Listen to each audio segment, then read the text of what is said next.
যেই মেয়ে আজ পর্যন্ত আমার একটা ভালো করে চাও খাওয়ায় নাই, সেই মেয়ে আজকে আমার জন্য এত রান্না বান্না। এই কি বললা তুমি? আরে না, আমি তো তোমার প্রশংসা করতেছিলাম। আল্লাহ কি সুন্দর আমাকে একটা বউ দিছে। আমি কি জানি খারাপ একটা মানে আমি কত ভালো কাজ করছি যে তোমার মতো আমি একটা বউ পাইছি। বেশি তেল মারা লাগবে না, এই খাবারগুলো তোমার জন্য না। কি? তাহলে এই খাবারগুলো কার জন্য?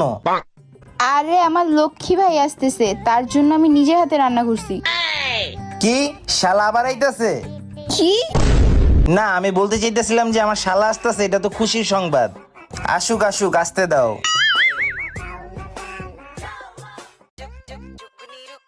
দুলা ভাই, আমি এসে পড়েছি। দুলা ভাই, আপনি তো আমার দেখলে খুশি হয়ে যান, তাই প্রত্যেক মাসে আসতে হয়। শালা আবার আয়া পড়ছে 1 মাস থাকার লেগা।